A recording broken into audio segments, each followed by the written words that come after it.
দেখলাম, আমিও তো খবর পাইয়া মোবাইলে দেখলাম যে এরকম একটা ঘটনা ঘটছে। সকালবেলা আমি ওইদিকে মনে হয় করে গেছি 5টা সাড়ে 5টার দিকে, কিন্তু এখন হঠাৎ করে শুনলাম মোবাইলে দেখলাম এই অবস্থা। শূন্য এখানে আইলাম দেখতে, দেখলাম ওখানে পুলিশ প্রশাসন আছে, ডজার ফজার আছে, কাজ বোধহয় তারা উদ্যোগ নিছে, কাজ শুরু হয়ে যাবে এর মধ্যে।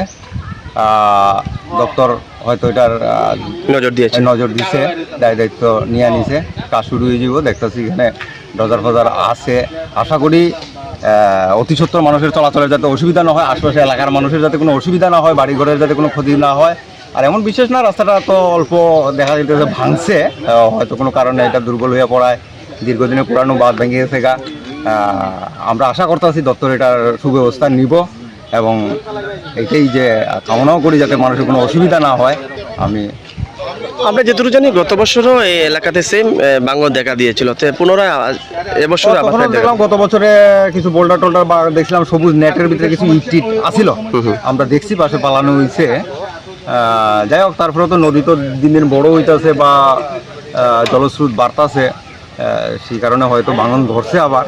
তো এটা বিশেষ ব্যবস্থা নিলে আমরা খুব আনন্দিত হইমু যে যাতে বাঁধটা আরও শক্তভাবে তৈরি করা হয় বা বিশেষ ব্যবস্থা নেওয়া হয়, ওয়াল সাইডে শক্ত দিয়া, যাতে সাইড ওয়াল দিয়া যাতে মানুষের প্রোটেকশনটা হয়। আশপাশ এলাকার মানুষ দিকে অনেকগুলো এখানে পরিবার আছে, তাদের যাতে ক্ষয়ক্ষতি না হয়, বা এদিকেও একটা চলাফেরার একটা খুব ইমার্জেন্সি রাস্তা, সঙ্গে বাবুর বাজার আছে, বা আমাদের শহরে ঢুকতে গেলে এই রাস্তাটা খুব ইম্পর্টেন্ট রাস্তা, কারণ মেইন রাস্তা তো সবসময় একটা ব্যস্ত থাকে, যানজট থাকে।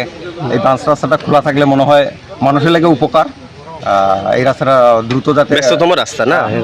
আচ্ছা, পাশে যে নদীটা রয়েছে, নদীটার নাম কি? দেও নদী।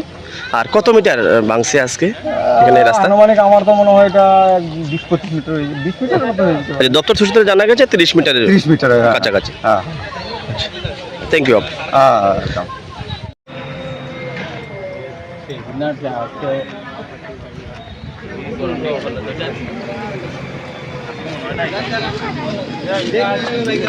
আজকে সকালে আনুমানিক 7টা-10 নাগাদ এই দেও নদীর এই যে বাঁধটা ইয়ংস্টার থেকে বীজ পর্যন্ত যাওয়ার রাস্তাটা, বাঁধটা পুরো ভেঙে গেছে।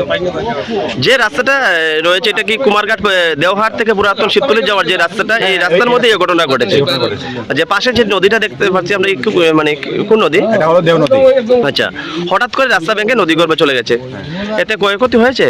ক্ষয়ক্ষতি ওই মানুষের বাউন্ডারি বেড়া, গাছপালা এগুলি সব ধুয়ে নিয়ে গেছে, গাছপালা, কিন্তু ঘরের ভিতরে এখন যায়নি জল। আচ্ছা, কত মিটার ভাঙ্গা নদী গর্ভে গেছে? মোটামুটি বলেছে 200 মিটার রাস্তা কাভার করেছে। আচ্ছা, এই এলাকাতে এর আগে কোনো ঘটনা ঘটেছিল? এই তো গতবার তো এমন হয়েছিল, গতবার এই ফ্লাডের কারণে রাস্তা এখানে ক্র্যাক দেখা দিয়েছে, তখনই কিন্তু একটা কিছু অংশ মাটি ভেঙে চলে গিয়েছিল। আচ্ছা, দপ্তর থেকে কোনো ব্যবস্থা নিয়েছে? গতবার কিছু নিম্নমানের আবিষ্কার দিয়েছিল, যার কারণে এটা কিন্তু এখন কোনো কাজ হয়নি। বালিটালি দিয়ে করেছিল, তো এগুলি বেশি কাজ হয়নি, এই জায়গাটা নদী হবে চলে। কাজটা মানে নিম্নমানের হয়েছে? আচ্ছা, আর মানে কোনো টেকনিক্যালি সমস্যা আছে? টেকনিক্যাল তো এখানে আর কি সমস্যা, ওই কারেন্টের লাইন এখানে কানেকশনটা বন্ধ করে দেওয়া হয়েছে। এই এলাকাতে কেমন পরিমাণের লোক সংখ্যা আছে? প্রায় তো লাখ 1 লাখের মতো আছে জনবসতি। আপনারা এই কুমারঘাট এলাকার নিবাসী? হ্যাঁ হ্যাঁ। কি নাম আপনার? আমার নাম নারায়ণ সিং। ধন্যবাদ।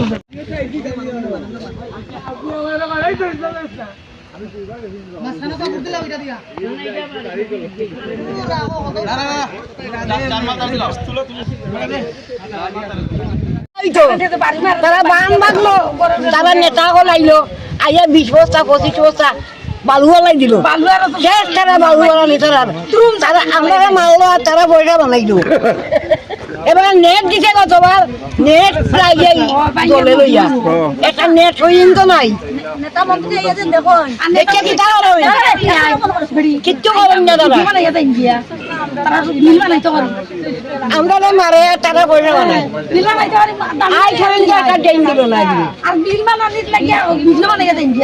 গ্রামে গঞ্জে কথা কইলে কইব ওই তো ওই দিব, তোরা এটা স্যাংশন হয়ে গেছে, স্যাংশন হয়ে গেছে, ওই দিব ও বাড়িঘর নিলে পরে এরপরে তারা দিয়ে